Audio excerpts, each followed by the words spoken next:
In a powerful address to the United Nations, Israel's prime minister defended his country's recent military operations, explained their purpose, and urged the world to stand united against terrorism and extremism. Here's a detailed breakdown of what was said. Hello everyone, welcome back to the channel.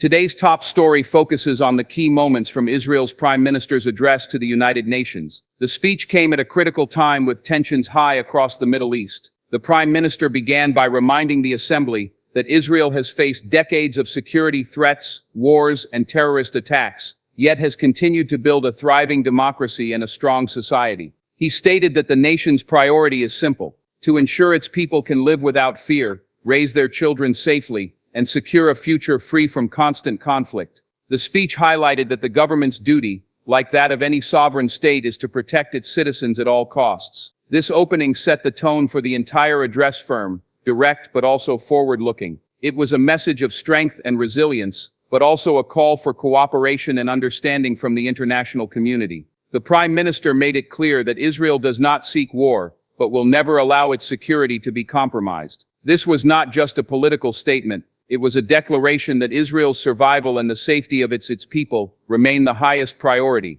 The speech moved into a detailed explanation of Israel's recent military operations. According to the Prime Minister, these were defensive measures designed to stop rocket attacks and cross-border threats. He emphasized that the Israel Defense Forces carefully plan and execute strikes based on intelligence with the aim of neutralizing militant infrastructure while avoiding civilian casualties as much as possible. The address stressed that Israel uses advanced warnings, phone calls, text messages, and even airdropped leaflets to evacuate civilians before operations take place. Such practices, he noted, are rare in modern warfare, but are part of Israel's commitment to international law and humanitarian standards. He argued that the responsibility for civilian harm ultimately lies with militant groups that embed weapons and fighters within civilian neighborhoods. The Prime Minister said no country represented in the UN would remain passive if its people were under similar threat, and Israel cannot be an exception. The message was clear: military operations are not retaliation but a necessity to restore calm and protect lives.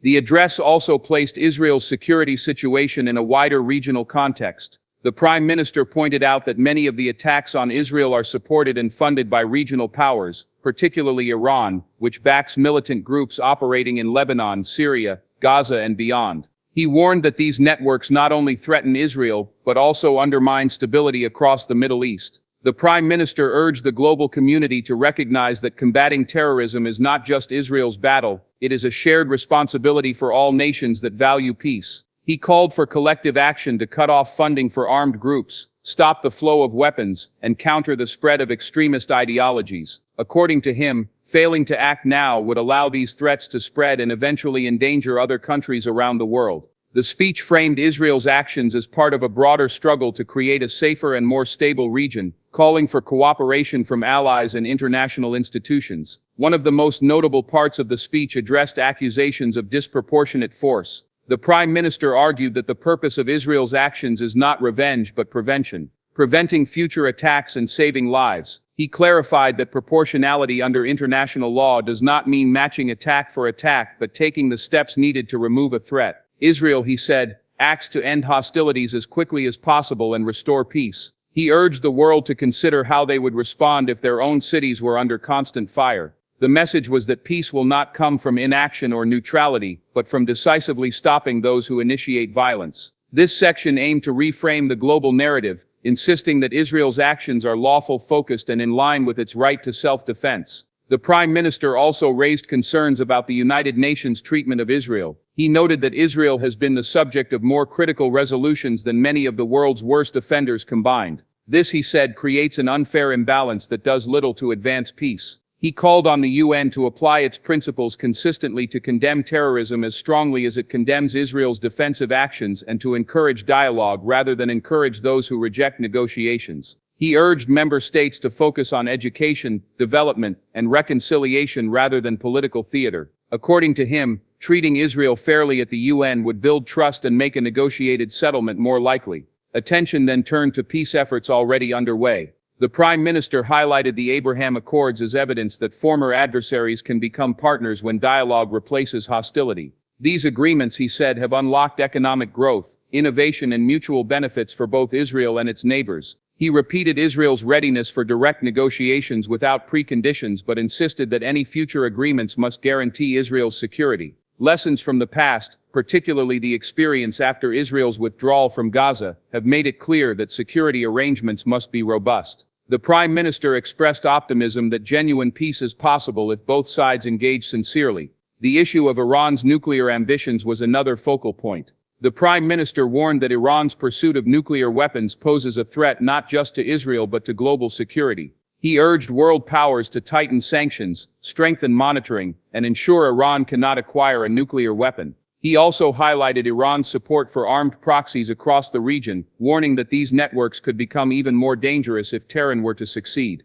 While stating that Israel prefers diplomatic solutions, he made clear that the country reserves the right to take action if all else fails. Humanitarian concerns were also addressed. The Prime Minister acknowledged the suffering of civilians in conflict zones and said Israel facilitates humanitarian aid deliveries, including food and medicine, even during escalations. He insisted that the main cause of Gaza's hardship is the use of civilian areas for military purposes by armed groups. He repeated that if attacks were to stop, Israeli military operations would end immediately, allowing for recovery and progress. He said Israel does not want to see civilians suffer and hopes for a future where Gaza can prosper peacefully.